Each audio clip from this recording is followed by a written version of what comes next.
अगर काम जरूरी है तो आराम भी जरूरी है। नंदिनी को इतना तो समझ आ गया था कि इस घर में काम का कोई अंत ही नहीं है। एक खत्म नहीं कि दूसरे काम का आदेश आ जाता था। अब सोचा था कि आज खाना पीना जल्दी निपट गया तो थोड़ा जल्दी सोने को मिलेगा, पर वह विमला जी की यह बात कैसे भूल सकती थी कि सोने से पहले चौका साफ करके सोना।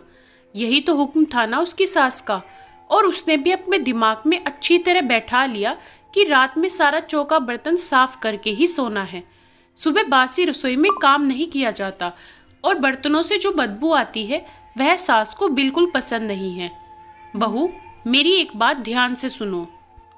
और सब बातें तो फिर भी एडजस्ट कर लूंगी, लेकिन रसोई मुझे बिल्कुल साफ सुथरी चाहिए। रात में सोने से पहले चौका बर्तन बिल्कुल साफ करके सोना।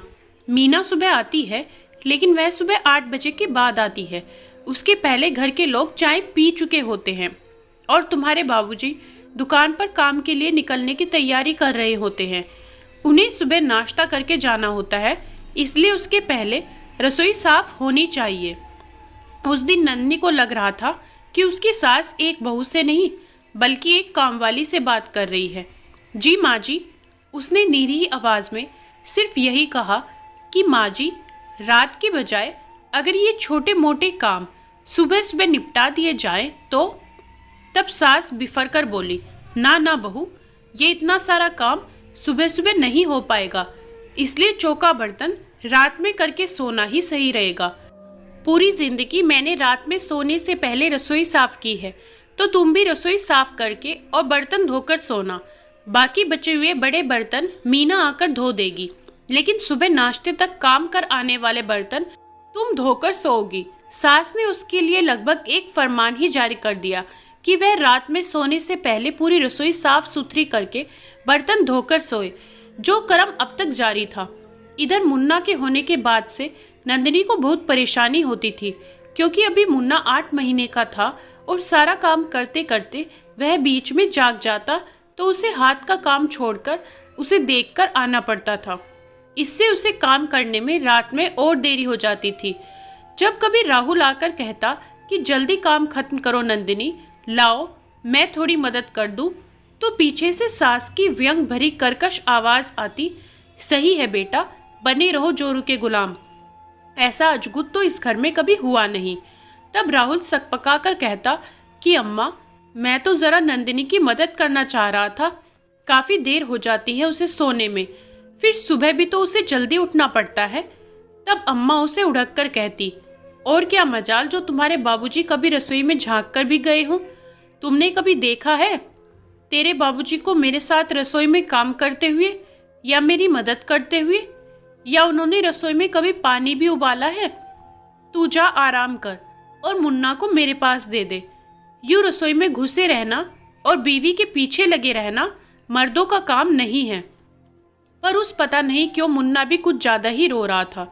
रात काफी ठंडी थी, दिसंबर की ठंडी रात में ऐसे में ठंडे पानी से बर्तन धोना एक तरह से पनिशमेंट ही तो हुआ।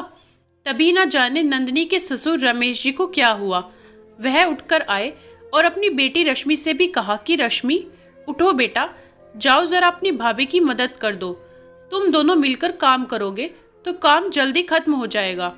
जब रश्मि उठकर आई और वह नंदिनी की मदद करने लगी, तब नंदिनी ने रश्मि से कहा, बस रश्मि जी, थोड़े से ही बर्तन हैं, बाकी पूरी रसोई की सफाई हो चुकी है।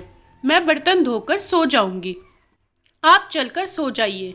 मैं तो सो ही जाऊंगी भाभी, मैं तो आपको सोने का कह रही थी। अभी मुन्ना छोटा है, कहीं उसे ठंड लग गई तो वह बीमार पड़ जाएगा। पर नंदिनी आज अपनी धुन में काम किए जा रही थी। उसके मन में परफेक्ट बहू बनने की जो अदम्य लालसा थी, वही उससे इतना काम करने को उकसाती थी, और सास को शिकायत का मौका नहीं देना चाहती थी। आखिरकार नंदिनी जब पूरा रसोई की सफाई और बर्तन धोकर कमरे में आई, तब तक मुन्ना थककर सो चुका था और राहुल भी लगभग सोने पर था। उसने नंदिनी से कहा, अब से तुम बर्तन सुबह धोना। आगे से याद रखना कि यह बर्तन रात के बजाय सुबह भी धोए जा सकते हैं। आगे से तुम सारे बर्तन रात में नहीं धोगी। पता नहीं पति के प्रेम में कैसा आग्रह था, कैसा गहरा अपनापन।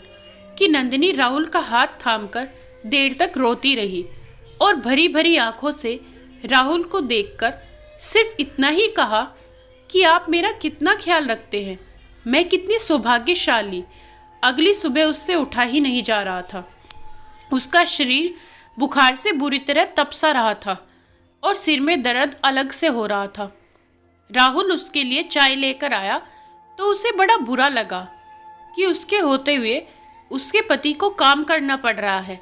मुन्ना भी बगल में नहीं था।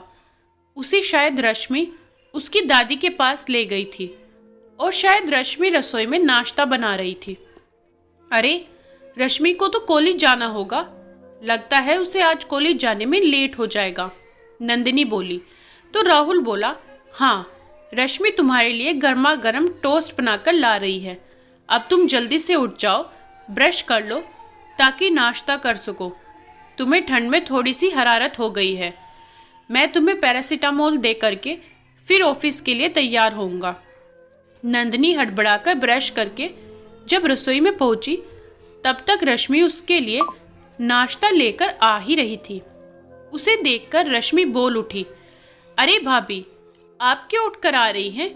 मैं आपके लिए नाश्ता ला ही रही थी।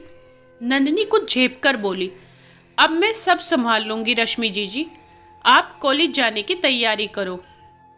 तब तक उसके सास भी मुन्ने को लेकर आ गई थी और नंदिनी से बोली, बहू, अब से तुम्हें रात में बर्तन धोकर सोने की कोई ज़रूरत नहीं है। चौका बर्तन सुबह भी हो सकता है। आज ससुर जी, रश्मि और राहुल, उन तीनों की वजह से नंदिनी की बहुत बड़ी समस्या का समाधान तो हो ही चुका था।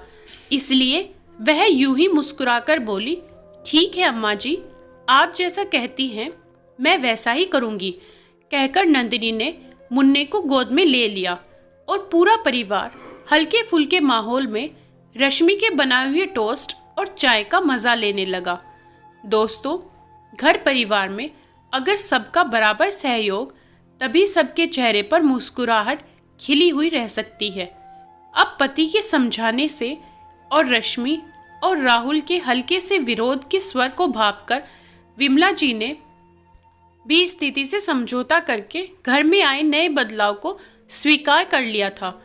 कि तब की बात और थी जब उनके समय में उनकी कड़क सास अपनी बहू से कसकर काम करवाती थी, लेकिन अब समय बदल चुका है।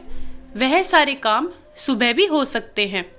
अब रसोई में आधुनिक सुविधाएं आ गई हैं, किचन अप्लायंसेस है, इससे काम जल्दी भी हो जाता है और आसानी भी रहती है। काम ज़रूरी है तो आराम भी बहुत ज़रूरी है। दोस्तों, कहानी कैसी लगी कमेंट में बताएं। वीडियो को लाइक करें, शेयर ज़रूर करें और चैनल को सब्सक्राइब करना बिल्कुल ना भूलें।